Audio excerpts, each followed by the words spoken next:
Hola, soy Iván Carrillo, bienvenido a Los Observadores, el espacio para compartir lo sorprendente que hay en el mundo. La innovación es el principal motor de crecimiento. Florece en un clima social de libertad intelectual y financiera. Vamos a platicar con Jorge Soto, un ingeniero de muchas ideas y director adjunto de Innovación Cívica de Presidencia, quien nos habla de las estrategias para inventar e introducir al mercado un objeto de valor agregado. Esto es Los Observadores.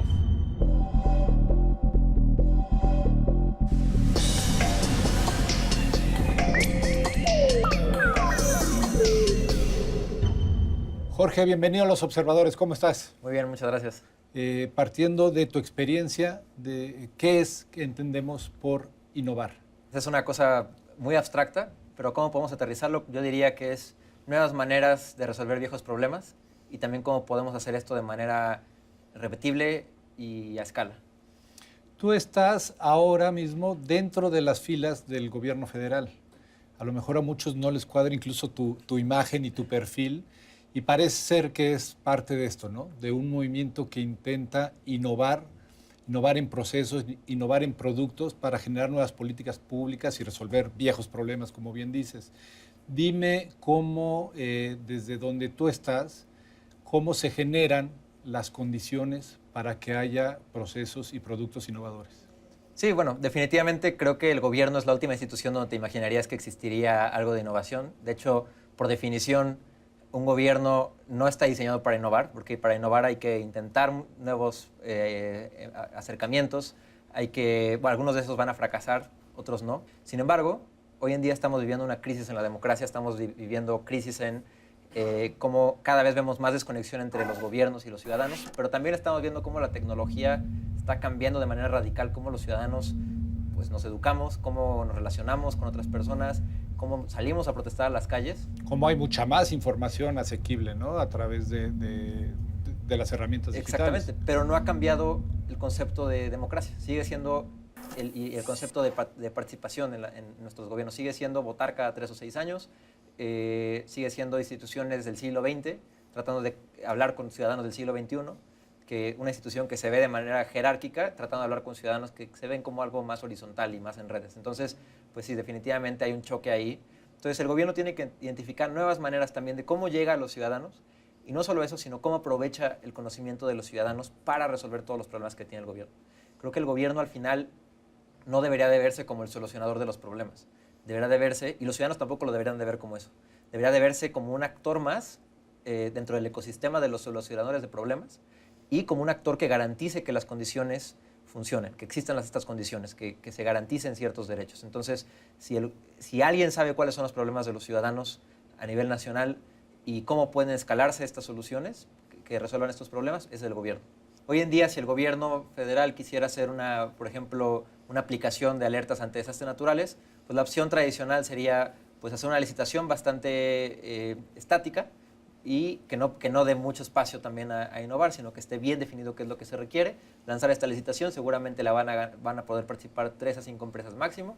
Y corporativos muy grandes normalmente participan en este tipo de licitaciones, ¿cierto? Exactamente. Pero ¿qué pasaría si en cambio el gobierno lo que dice es, tengo esta necesidad, necesito que alguien me ayude a hacer la alerta oficial ante desastres naturales, estos son los protocolos que tengo, estos son los datos que tengo, y mándenme propuestas, las mejores propuestas, les voy a dar dinero y el mejor proyecto se va a llevar un contrato. Entonces, de esta manera incentivas mucho más al involucramiento de empresas pequeñas también que puedan aportar. La misma ciudadanía, podríamos decir, que empieza a participar, ¿no? Exactamente. Y esto es un proyecto que hicimos, se llama retos.gov.mx. Ah, existe este proyecto. Así es, okay. La página se llama retos.gov.mx. Ahí se lanzó un reto hace un par de meses, precisamente sobre desastres naturales, donde participaron alrededor de 400 distintas empresas que mandaron una propuesta.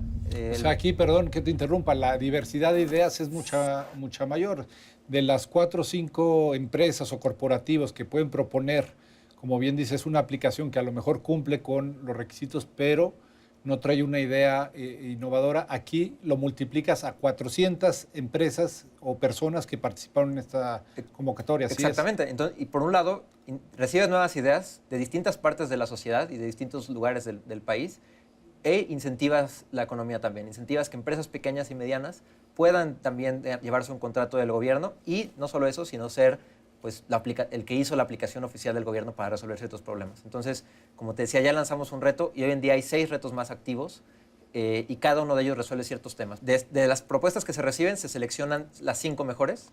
Estas 5 mejores se les da capital semilla para que puedan hacer un prototipo y luego el mejor prototipo se lleva al contrato ya para el desarrollo de la solución. Otros proyectos del gobierno que consideres que tienen ya este componente de innovación. Algo que es bastante importante es también, hoy se habla mucho del tema de Big Data y cómo el Big Data nos va a ayudar también a identificar y a resolver mejores problemas.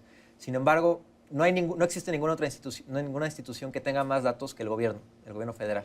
Así es. Sin embargo, no están en formatos que fácilmente los ciudadanos puedan acceder a ellos u otras empresas. Y son datos públicos, son datos que los ciudadanos pertenecen a los ciudadanos, ya los hizo el gobierno con el impuesto, con el dinero de los ciudadanos. Entonces, sin necesidad de tener que ir a través del IFAI o a través de las instituciones, si ya hay información que es pública, pues esa información ya debería estar en estándares que pudiera compartirse y que fácilmente pueda saber comparar información de la Secretaría de Salud con la Secretaría de Economía, con la Secretaría de Hacienda, por ejemplo. Entonces, está haciendo una política pública que se llama la Política Nacional de Datos Abiertos, que de hecho es la primera política en la historia de México que se abre para participación ciudadana, se abrió para que los ciudadanos pudieran opinar y editar la misma política. Esto se hizo hace 4 meses más o menos y se recibieron cerca de 1000 comentarios a la política. Y básicamente lo que dice esto es que toda la información pública del gobierno federal automáticamente tiene que estar en un sitio que se llama datos.gov.mx en formatos abiertos. Sin que tengan que pasar por el filtro de solicitud ciudadana. Exactamente. Ya todo lo que es público tiene que estar ahí en formatos donde a un periodista le sirva fácilmente para hacer gráficas, a un programador para hacer una aplicación o para que cualquier ciudadano pueda utilizarlos y hacer nuevos cruces de información. Entonces, lo que esto permite, por un lado, es que el gobierno puede compartir información entre sus propias secretarías, se puede hacer proyectos de Big Data, y también incentiva de alguna manera en si alguien quiere hacer una aplicación, por ejemplo, con datos de Profeco. O para tabular datos, etcétera. Exactamente. Bueno, esto es verdaderamente motivante ver que el gobierno da esos pasos hacia la innovación, pero además tú eres un innovador, participaste en la Universidad de la Singularidad y hay un proyecto verdaderamente interesante que es Miraculous.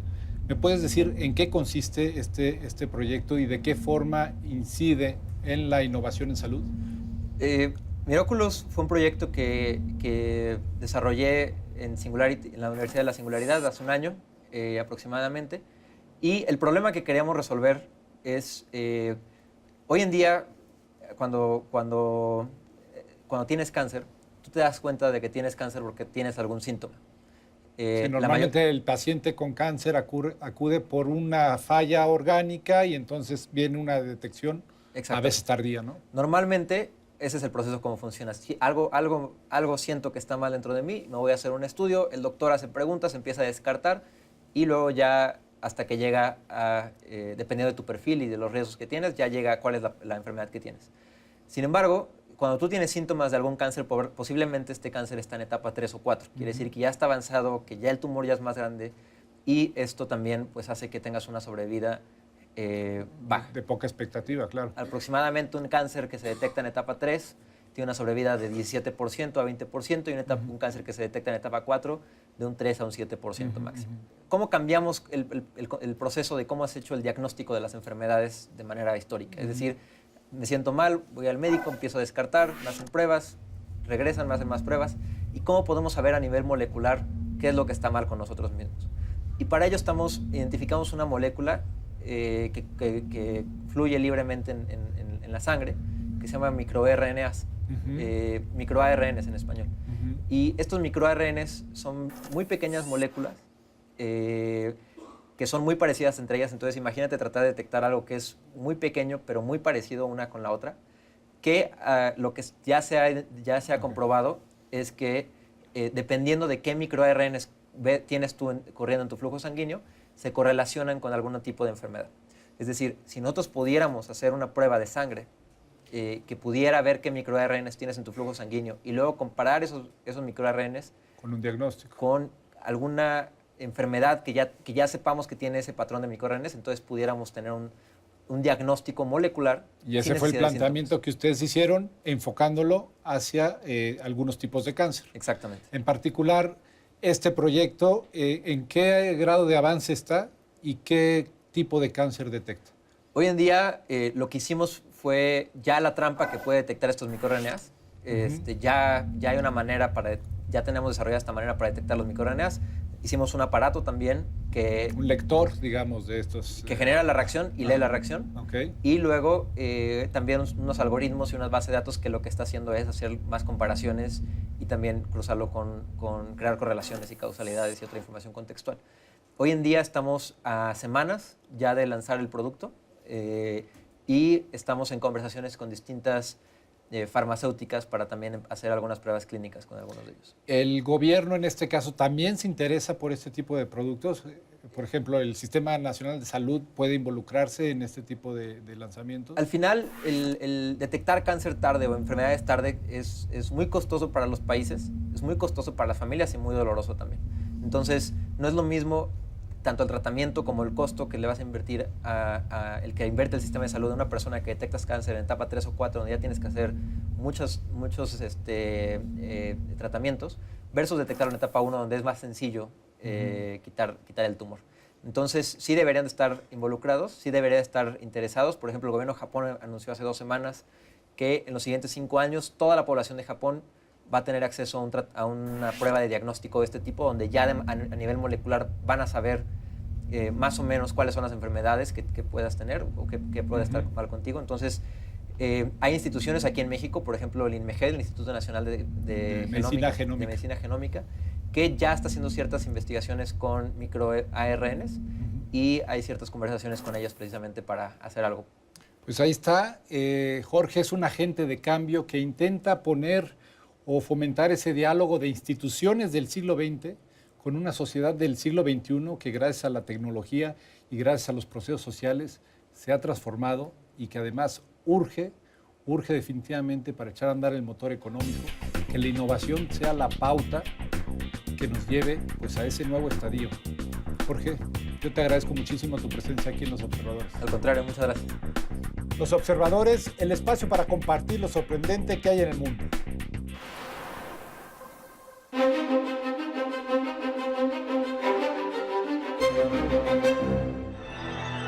Una pequeña dosis de ciencia con el Dr. René Drucker Colín.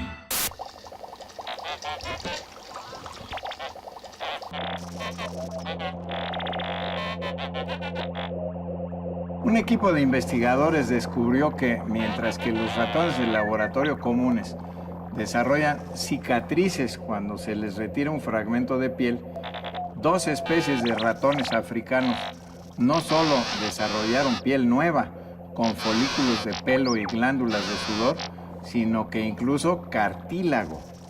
Ambas especies tienen una piel frágil que se desgarra fácilmente para ayudarlos a escapar de sus depredadores, dejando fragmentos de piel cuando son atrapados o mordidos. Este tipo de regeneración de tejidos no había sido observada en mamíferos, aunque es común en crustáceos, insectos, reptiles y anfibios.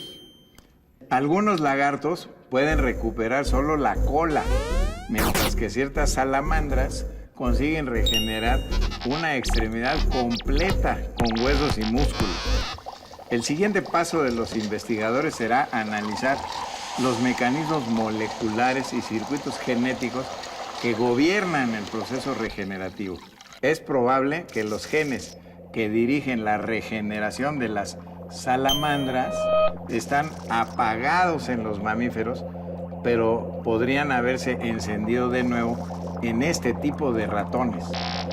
Esto abre la posibilidad de conseguir la regeneración de tejido dañado en humanos. Mediante la observación de las bases genéticas que tienen en común todos los vertebrados, se espera encontrar en los humanos genes que podrían activarse La clave es rastrear el proceso en mamíferos hasta descubrir cómo replicar algo que el sistema ya sabe cómo hacer. La idea de regenerar extremidades completas en humanos puede parecer ilusoria, pero la medicina regenerativa ha obtenido grandes avances en los últimos 10 años, en parte gracias a la investigación de los circuitos genéticos que humanos comparten con moscas, salamandras y ratones. Por lo pronto, este descubrimiento en particular podrá aplicarse para mejorar la curación de heridas. Hasta aquí, una pequeña dosis de ciencia.